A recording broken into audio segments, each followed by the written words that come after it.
Et on termine cette émission Duplex 2000 ans avec Fausto Boni, président de 360 Capital. Bonjour. Alors 360 Capital, c'est un fonds de capital risque et vous venez d'annoncer le lancement d'un SPAC qui sera le premier SPAC dédié au secteur technologique en Europe. Alors pour ceux qui ne seraient pas très familiers, SPAC c'est Special Purpose Acquisition Company. Est-ce que Fausto Boni, d'abord vous pouvez réexpliquer un petit peu comment ça fonctionne un SPAC, c'est quoi l'objet? Bonjour à tous, merci d'abord. La SPAC, c'est une société vide au moment du lancement qui lève de l'argent pour ensuite amener en bourse une société cible qui recherche une fois que l'argent a été levé. L'argent est mis sous un compte sous séquestre et donc tous les actionnaires qui rentrent dans le SPAC ont la possibilité de reprendre leur mise à tout moment si la proposition d'accompagnement en bourse de la société cible ne leur plaît pas. Alors, il y a en ce moment, je lisais ça dans Les Échos ce matin, 5 SPAC qui s'introduisent chaque jour à Wall Street depuis le mois de janvier.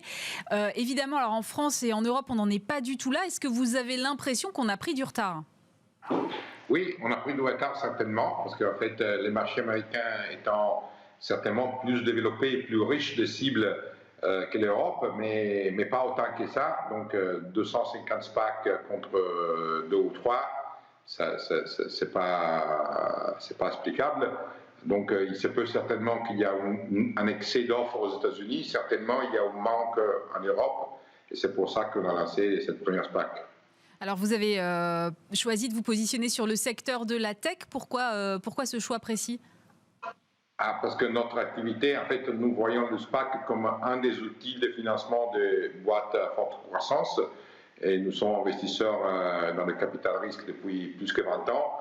Donc, c'est la tech et le tech-enabled business, disons que c'est notre activité depuis toujours. C'est là où on a les compétences, et dans les compétences pour trouver, nous croyons, les bonnes cibles pour la SPAC aussi. Alors, vous avez choisi de lever vos fonds, 250 millions d'euros sur Euronext. Et cette pépite que vous allez choisir, elle sera forcément française de toute façon ? Non. Pas forcément. On aimerait bien qu'il le soit, mais ce n'est pas nécessairement ce qui se passera. Notre cible est l'Europe. Bien sûr, on regarde de près la France où on est installé, où on a notre société de gestion et en fait où on lance le SPAC. Donc on serait ravis de faire un investissement français, mais à ces stades, on ne peut pas le promettre ou le dire avec certitude. Alors vous avez les règles, c'est ça, vous avez 2 ans pour trouver la pépite dans laquelle vous allez investir. Du coup, quels vont être les critères de sélection ? Qu'est-ce que vous allez regarder plus particulièrement en tant qu'investisseur ? Nous allons regarder la soutenabilité du business long terme, le taux de croissance, le rapport entre le coût d'acquisition et la valeur du client qui prend. Toutes les choses qu'on regarde déjà dans notre activité quotidienne d'investissement dans les sociétés en early stage, simplement que ces sociétés-là, ce sera certainement beaucoup plus mûr que les sociétés early stage dans lesquelles on est habitué à investir, mais on a vu passer beaucoup de nos cibles dans les années, et donc en fait on les a en quelque sorte suivis et on connaît un peu quoi regarder pour voir si c'est une société qui peut être valorisée à la hauteur des attentes. Et vous êtes aussi entouré de spécialistes à la fois de la tech et de l'entrepreneuriat. Hein. Vous avez notamment à vos côtés Céline Lazorte de Litchi ou Rodolphe Karl de Babylou. L'expertise, c'est aussi la clé pour un SPAC qui va réussir ? C'est tout, je dirais. C'est la clé, c'est certainement la clé. Parce que chercher des cibles, tout le monde peut le faire. Il faut savoir les trier, les valoriser, les convaincre. Donc c'est fondamental. Aujourd'hui, c'est un phénomène qui reste, on le disait, assez méconnu, hein, ce type de véhicule d'investissement que sont les SPAC. Il va falloir faire preuve de pédagogie aussi auprès de votre cible pour lui montrer en fait quels sont les avantages. Oui, c'est vrai. En fait, jusqu'au présent, mais je crois qu'on est en train de rattraper vite le retard en termes de connaissances. Il y avait beaucoup de misconceptions autour du concept SPAC qui est au final beaucoup plus simple de ce que les gens puissent imaginer. Parce qu'en fait, c'est une manière de conduire une entreprise en bourse avec, pour l'entreprise, des certitudes ou des avantages très clairs et très nets par rapport à un processus normal. La rapidité, donc en quelques mois, on peut être coté.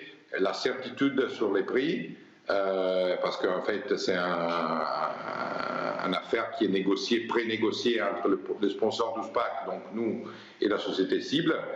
Alors que dans une introduction en bourse, normalement, le prix est fait par le marché à la dernière minute, donc la société est dans le vide pendant un an et ne savent pas combien va être valorisé au final. Et troisièmement, la société peut nous communiquer en fait leurs prévisions, leur business plan pour les années futures, ce qui est extrêmement important pour pouvoir permettre à l'investisseur de racheter un titre à un certain prix ou pas. Donc tous ces trois avantages-là sont à mon avis les facteurs gagnants pour le SPAC dans une introduction en bourse. Deutsche Bank prévoit que les SPAC pourraient bientôt représenter un tiers du marché. Est-ce qu'il n'y a pas quand même un risque de bulle ? Non, un tiers du marché, à mon avis, c'est même sous-estimé. Je crois qu'on aura, avec les SPAC, plus que 30% du marché sur les cotations en bourse. Et quant à la boule, en fait, il ne faut pas voir les SPAC comme une catégorie en soi. C'est, disons, des véhicules faits pour amener en bourse des cibles. Donc, autant qu'il y a des cibles, si les SPAC sont moindres que les cibles, il n'y aura pas de boules. Clairement, on sait qu'en Europe, il y a aujourd'hui 200, soi-disant, licornes aux sociétés valorisées plus qu'1 milliard d'euros, 5 SPAC. Donc, dans ces 200 licornes, il y a certainement certains qui ne le vaut pas dans les faits, donc ils ne feront pas objet d'un deal intéressant peut-être, mais certainement le gap entre offre et demande aujourd'hui est là. Donc on ne voit pas, certainement en Europe, on n'aura pas de bulle pour le moment. Merci beaucoup Fausto Boni, président de 360 Capital. Merci d'avoir été avec nous. Bismart, l'émission c'est terminé pour aujourd'hui. Évidemment, on se retrouve vendredi prochain. Dès lundi, vous avez rendez-vous avec Stéphane Soumier. Passez un très bon week-end sur Bismart.